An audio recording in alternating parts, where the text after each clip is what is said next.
සුපිරි අධිවේගයක් පරදා ඔබ මවිත කරවන වේගයක් විඳගන්න. පියවර තුනකින් Sri Lanka telecom fibre optic ජාලයට එක්වන්න. slp.lk වෙත පිවිසෙන්න.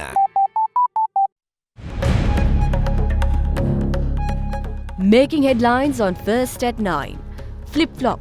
Ban on the usage of glyphosate with regard to tea and rubber sectors have been lifted through an extraordinary gazette notification. However, some questions the decision. Completely release the ban of glyphosate. It is really disaster. Official engagement. President Maithripala Sirisena arrived at Fiumicino International Airport in Rome to attend the session of the 6th World Forest Week. Traffic fines. The new charge sheet for spot fines on reckless drivers came into effect today. A controversial visit. US President Donald Trump's visit to the UK has caused quite a stir as British Prime Minister Theresa May revealed some comments by the US President.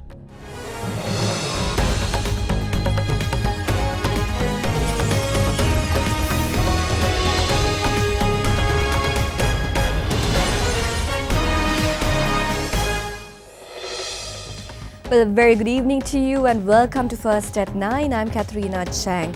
Now on to your top story tonight. President Maithripala Sirisena arrived at Fiumicino International Airport in Rome today to attend the 24th session of the Committee on Forestry and the 6th World Forest Week organised by the Food and Agriculture Organization of the United Nations, which is scheduled to begin tomorrow. He was received by a special representative and officials.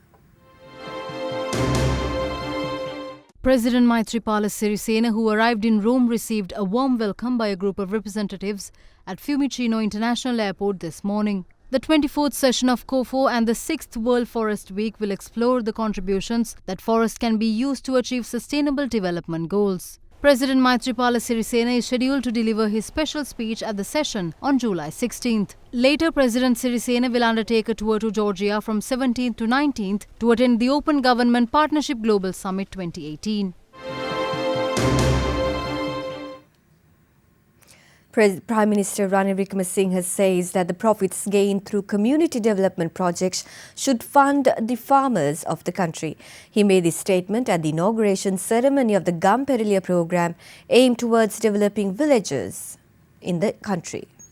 The inauguration ceremony of the Gampereliya program was held under the patronage of Prime Minister Ranil Wickremesinghe adjacent the Mudattava Lake in Nikavaratiya today. The Gampereliya program aims to develop a number of identified villages. අපිට දැනුම් දීලා තියෙනවා මුළු ලංකාවෙම මේ වෙනකොට ලක්ෂ 2ක් ඉදුලිය නැති ගෙවල් තියෙනවායි කියලා. ඒ හැම නිවසකටම අපි රුපියල් 30000 ගානේ වෙන් කරලා තියෙනවා. මේ අවුරුද්ද අවසන් වන විට මිත්‍රවරුනි මේ ශ්‍රී ලංකා ද්වීපයේ කිසිම තැනක විදුලිය නැති ගෙවල් තියෙන්න අවශ්‍ය නැහැ. මිනිස්සු ජීවත් කරවන යුද්ධයට අපි දැන් සූදානම්. දැන් තියෙනවා මඩ පැලි. අපි තීරණය කරා මේක විකුණන්න. විකුණලා ඒ මුදල් සියල්ලම අපේ ගොවි සංවිධානයේ අර මුදලකට දාලා ඒවා ආරක්ෂා කරන විශේෂ නීතියක් ගේනවා කියලා දැන් අපේ මුදල් ඇමතිතුමත් ලේකම්තුමත් වැඩ කටයුතු කරනවා. අපිට දැන් ගම්මාන ගණනාවක කන්න 4ක් නියඟ තියෙනවා. ඉතින් මේ පැතිවල ගමේ ආර්ථිකය සම්පූර්ණයෙන් කඩා වැටිලා. වගා කරන්න බැරි නම් වෙන මොනවද කරන්නේ? අතේ මුදල් නැහැ. ඒකට තියක ආර්ථිකය කඩා වැටිලා තියෙනවා. අපි තීරණය කරා ආපහු වැස්ස ඇවිල්ලා මේ ප්‍රදේශ දියුණු වෙනකන් ඊට පස්සෙත් අපි ගම් වල අඩුපාඩුකම් හදන්න මේ සංවර්ධනය ගෙනියන්න. Ban on the usage of glyphosate with regard to tea and rubber sectors have been lifted through an extraordinary gazette notification. The decision has now been criticized by parties who demand the continuation of the ban in the country. Following a scientific research which showed that the agrochemical glyphosate is a main cause for chronic kidney disease, President Maithripala Sirisena took measures to ban imports containing the agrochemical on the 23rd of October in 2015. The measure also saw the cancellation of all licenses related to the agrochemical. However, considering the continuous requests by tea and rubber sectors, Minister of Plantation Industries Navin Dissanayake brought in a proposal to lift the ban on glyphosate with regard to the particular sectors. It was in this backdrop that a pesticides technical and advisory committee was appointed to look into the matter. As these developments unravelled, an extraordinary gazette lifting the ban on usage of glyphosate has been issued on the 11th of July. The gazette has been signed by Registrar of Pesticides Dr. J.A. Sumit. We inquired about the latest development from Parliamentarian Venerable Asurali Ratanathera, who demanded the ban to be continued. We highly promoted non-toxic agriculture by spending more money, and also we did very great effort to convert the people to non-toxic agriculture or carbonic agriculture. We determined to implement sustainable agriculture. If any authorized people or person or politicians completely release the ban of glyphosate, it is really disaster. I completely against that. We never allowed to do that again. මේ වෙනකොට තේසාරබර වගාවට පමණක් නෙමෙයි මුළු රට පුරාම ග්ලයිෆොසේට් තහනම ඉවත් කරලා තියෙනවා. ඇත්තටම මේ සම්බන්ධයෙන් පරිශන කරපු අය හැටියට අපි ඊටාම විමතියටපත් වෙනවා. පමණක් නෙමෙයි දැඩි අප්‍රසාදයට ලක් කරනවා මේ ගත්ත පියවර. දිගින් දිගටම තේ වගාකරුවන් තේ කර්මාන්තයේ දෙන අයගේ දැඩි ලෙස ඉල්ලීමක් තිබුණා මේ තහනම ඉවත් කරන්න කියලා. ඒ වගේම රබර් කර්මාන්තයටත් යම් බලපෑමක් ඇති වුණ බව. ඒ නිසා විද්වත් කමිටුවකින් ගාපු නිර්දේශ මත තමයි එම වර්ග දෙකට භෝග දෙකට තහනම ඉවත් කරන්න කටයුතු. However, Registrar of Pesticides said that another gazette notification will be issued next week outlining criteria related to the usage of glyphosate. Meanwhile, issuing a special statement today, Cabinet co-spokesperson Minister Dr. Rajitha Senaratne emphasized that the ban on the usage of glyphosate has only been lifted for the tea and rubber sectors and not for all agricultural sectors. The statement also went on to emphasize that the Registrar of Pesticides has no right to arbitrarily lift the ban without first receiving the Cabinet's approval. Former President Mahinda Rajapaksa claims that political as well as cultural issues have emerged during the tenure of the current government in the northern province. He made the remark following a religious event held in Piliyandala today. වර්තමාන දේශපාලන තත්ත්වය කොහොමද ජනාධිපතිතුමනි? කුඩු ගහන අයට හැර වෙන කාටද මේකේ සැපක් තියෙන්නේ?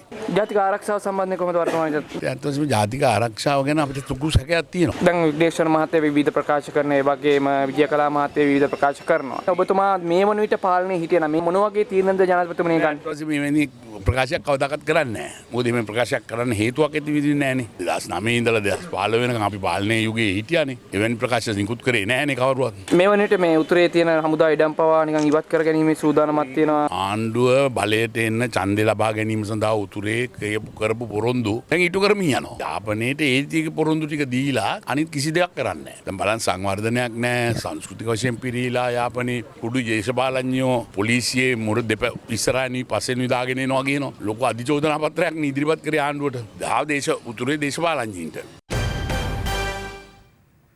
Former Defence Secretary Gotabaya Rajapaksa says that he is well aware of governing the country democratically and in accordance with the rule of law. He expressed these views at an event or a seminar held in Shillong today.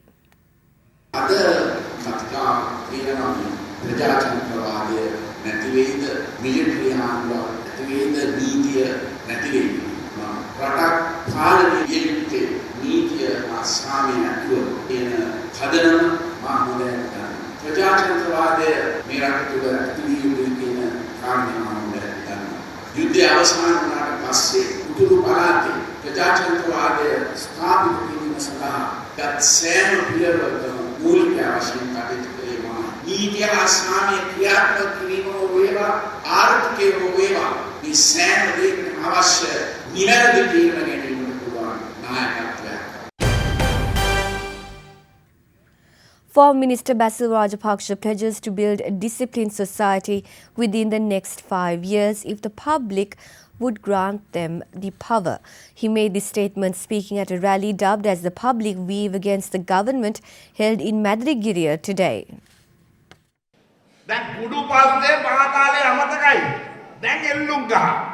දැන් පත්තරේ තියෙන්නේ මේක එල්ලුම් ගහේ එල්ලන්නේ පාකිස්තාන් ලනුවකින්ද කඹයකින්ද ලංකාවේ කඹයකින්ද මිනිසුන්ව කන්න නැති එක බඩු මිල ඉහළ ගිය එක ඒව කතා කරන්න වෙන්නේ නැහැ හැමදාම මේ කට්ටිය සපයන විහිළු ගැන කතා කරනවා අපි ඒක මේක උපක්‍රමයක් අපිට අවුරුදු 5ක් නැත්නම් 6යි බලය දෙන්න ඔබලා විශේෂයෙන්ම විනයගරුකර සමාජයක් හදන්න අනිවාර්යයෙන්ම ක්‍රියා කරනවා ඒ සඳහා අපි එල්ලුම් ගස් නෙවෙයි හදන්නේ අපි පාසල පන්සල පල්ලිය හදලා ඒ දැහැමි සමාජයක් තුල තමයි හදන්නේ.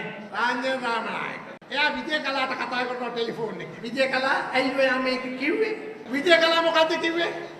මං එහෙම නොකිව්වනම් ඕගොල්ලන්ගේ නායකයාට ඡන්ද මේ පැත්තෙන් හම්බෙයිද කියලා අහනවා. මෙව්වා කරන්නේ ඕගොල්ලන්ගේ නායකයාට ඡන්ද වැඩි කරලා දෙන්න කිව්වා. ඒකෙන්ම ඔබතුමන්ලා තේරුම් ගන්න ජාතිවාදී අවුස්ස උතුරු නැගෙනහිර ඡන්ද ටික ගන්න තමයි විජය කලාලව දාලා රනිල් වික්‍රමසිංහල මේ කටයුතු කරගෙන යන්නේ. Sri Lanka Army released a statement to media reiterating its commitment to the country's security. It said that the army is prepared to respond to all security requirements in the country around the clock as they did during the period of war. It also says that same weight has been given by the army on the government's ongoing nation-building projects. With certain media speculating that the army is being downsized, today's statement insisted that the army is in fact engaged in the right-sizing process, and such has always happened in the army during the war, as well as in the post-war period. The release further notes that the process does not allow any army camp to be closed, but instead it enables the majority of troops in those camps to be deployed for emergency disaster needs and nation-building tasks in an effective manner. The release signed by Army Commander Lieutenant General Mahish Senanayake assures that Sri Lanka Army will not resort to any decisions that would pose a threat to national security under any circumstances.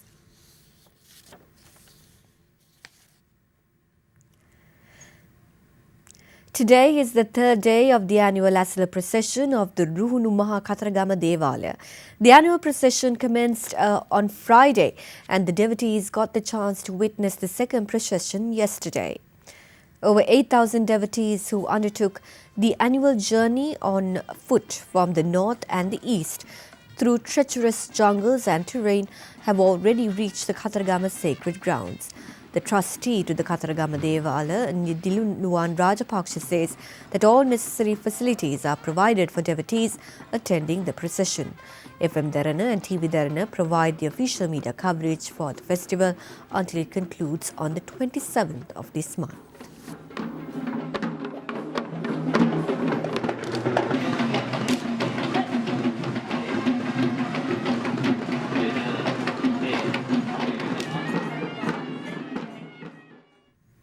Let's now take a look at other stories making news across Sri Lanka. The new charge sheet for spot fines on reckless drivers was made in effect from today. Police media spokesperson SP Ruwan Gunasekara stated that the new charge sheet will include 33 traffic and motor offences, including 14 new charges. Further, the minimum fine for an offence has been increased to 500 rupees in the new charge sheet. Police also announced that some counts like drivers without a licence, employing underage person in driving are no more under the spot fines category and instead will be filed cases in court. Several organisations, including the Organisation to Protect the Hantana Heritage, engaged in a protest campaign today in the area of Kandy, agitating against the cutting down of some biggest and years-old trees by the Kandy Municipal Council. 3 elephants who were fallen into an agricultural well at Palagala in Anuradhapura were rescued by the wildlife officials. Later, the elephants have been released to the Pallekale Reserve at Kahalla. Police request motorists in hill country area, especially in Nuwara, to be very cautious while driving due to the fog that has prevailed in the area. Hatton Police request the motorists to drive slowly with headlamps on, as some areas experience speedy winds with intermittent showers. Watching Sri Lanka's award-winning news channel, Derana 24/7.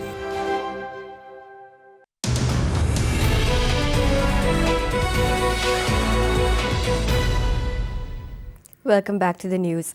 Experts say mega projects such as Port City are not investment decisions based purely on economics, but rather ensuring that the country maintains healthy diplomatic ties between neighbouring countries and China. These views were expressed at an event held yesterday. A seminar titled Towards the Main Financial Hub of Asia, Port City, Colombo 2018 was held in Colombo yesterday. The event, which saw the participation of think tanks and academics, was organised by West End Law Centre. Now, this is an alteration to the Sri Lankan's geography, how I see it, the port city.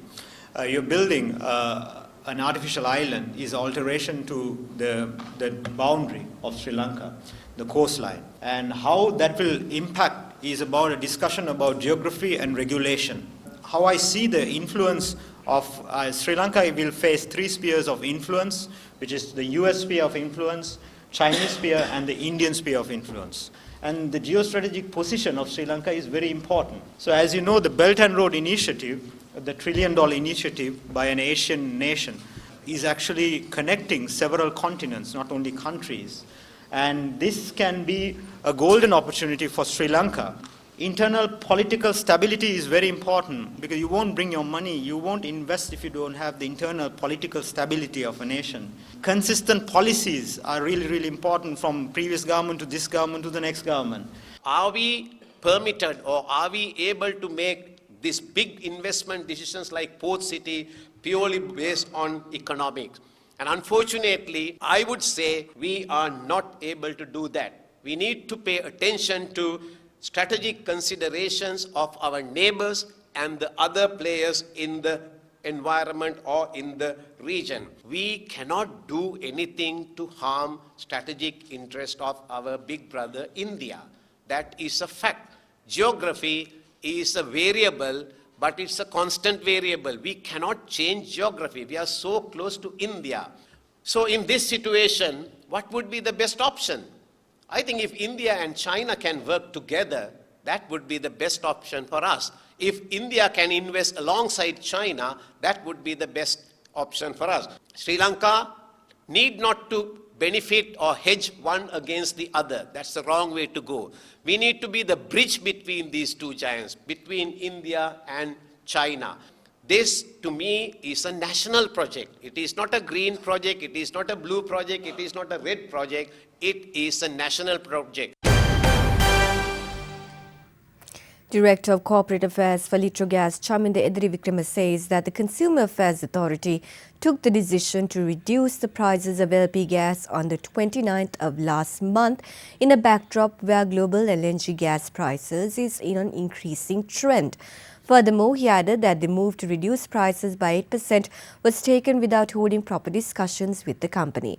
Furthermore, it is expected that global prices will continue to increase in the next 3 months.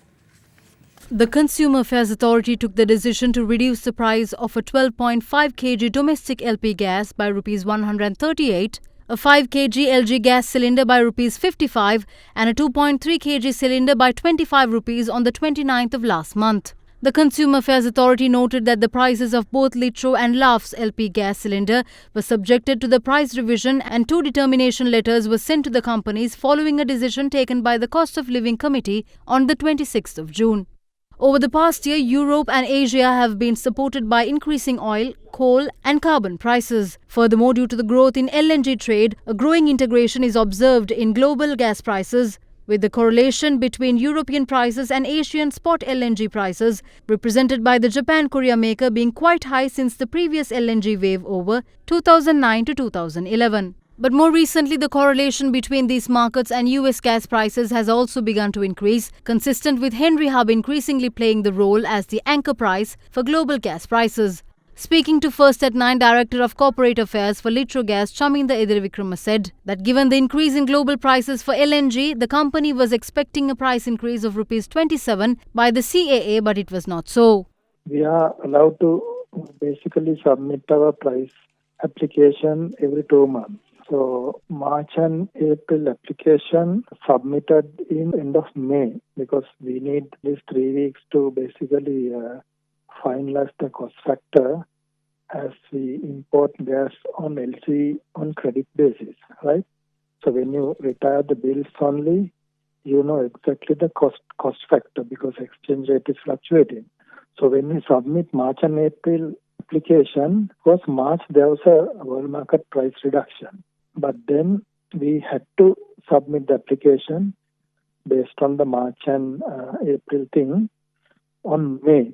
But unfortunately, again, month of May, world market prices has gone up drastically. So what we thought was we should submit application for March, April, May and June both because by the time May, world market prices has gone up, June month also has gone up, and also July, the latest increase. So therefore, we gave the application with the predicted costing for May and June as well, with March and April application, assuming that we can get a price increase, not the decrease. Unfortunately, CA has not considered our May and June indicative price, only considered March and April, and made a decision without basically having a proper discussion with us. Furthermore, he added that it is expected that an industry-based price formula will be introduced in the coming weeks, where discussions are currently being held with the Consumer Affairs Authority in the matter. Market analysts expect local participation in the stock market to improve in the coming week. During the week, the all-share price index gained 0.5%, while the S&P SL 20 gained 0.3%. The average daily turnover for the week was down from last week to 394 million rupees. Let's now cross over to Arjudan Srirangan from First Capital Holdings with a weekly forecast for the upcoming week. The small activators within the retail segment, we expect the local participation in the market to be improve in the week ahead. Interest is likely to be mostly on the blue chips counters.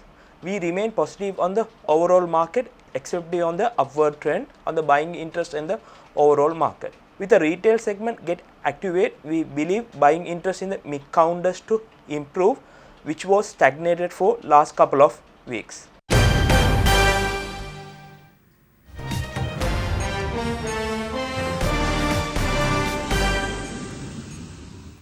US President Donald Trump's visit to the UK has caused quite a stir, not only due to the fact that it was met with protests, but also for the comments he made.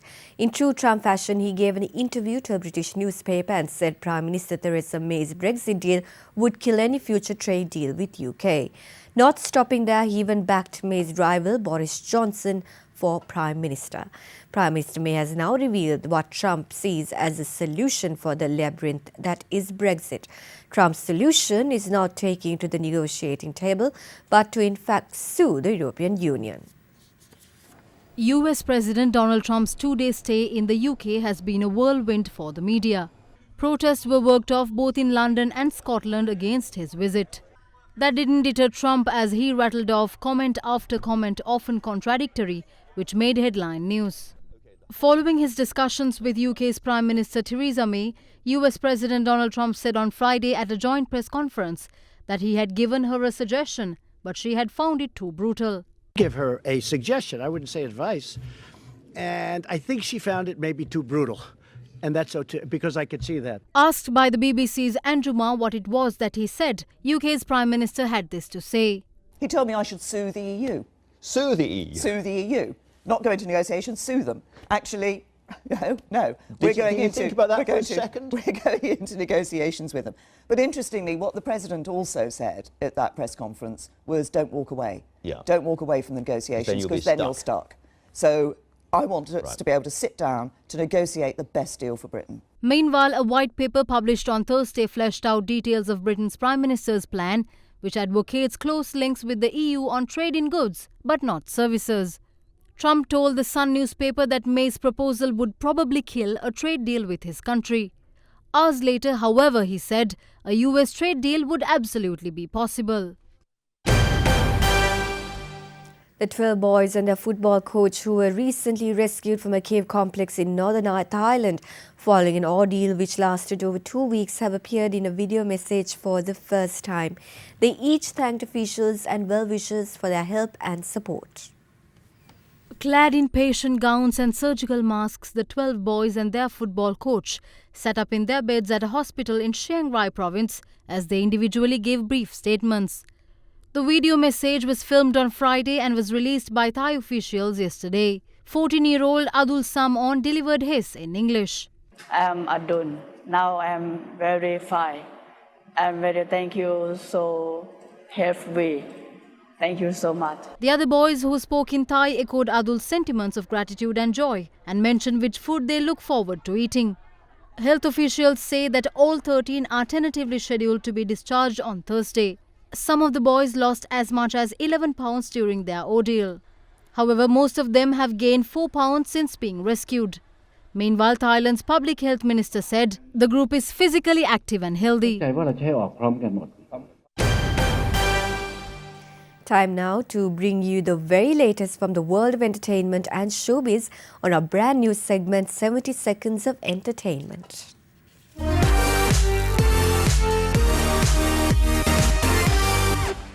Japanese Film Festival 2018 will be held on 21st and 22nd of July at the National Film Corporation Theatre in Colombo. Organized by the Embassy of Japan and the Japan Foundation, the festival will screen 4 movies next weekend.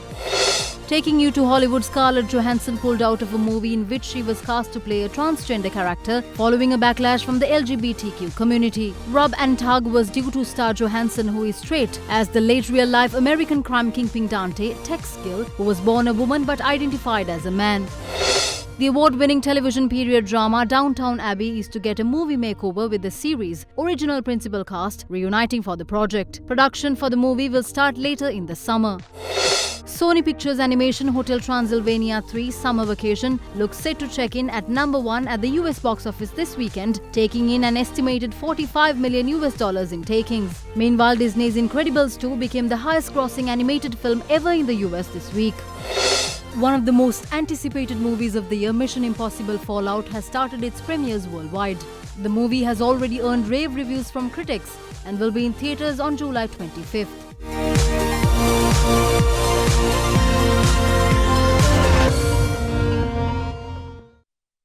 You are watching Sri Lanka's premier news channel, Other Derana 24/7.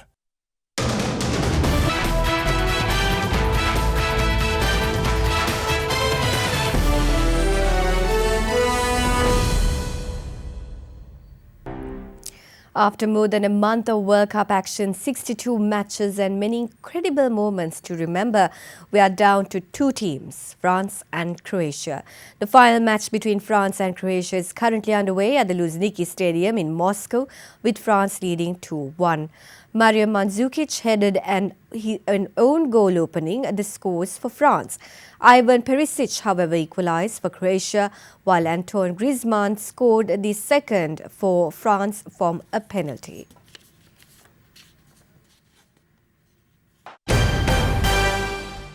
You are watching Sri Lanka's #1 news channel, Other Derana 24/7.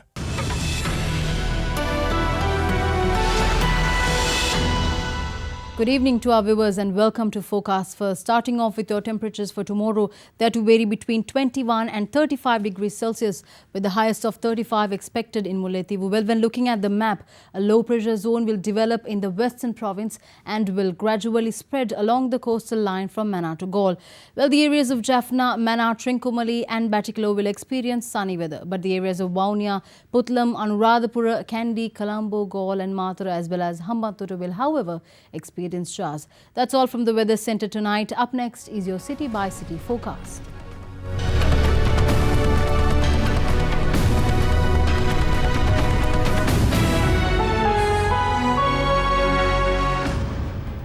And before we go tonight, we'd like to leave you to Jiangsu Valley International Park located in Sichuan, China.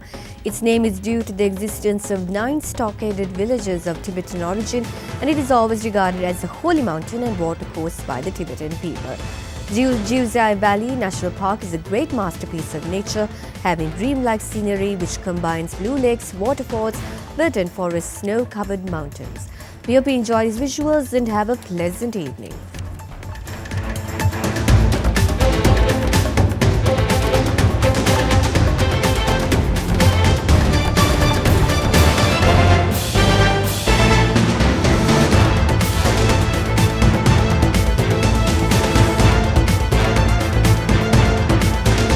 Bringing you the news and information 24 hours a day. This is Sri Lanka's premier news channel, Other Derana 24/7.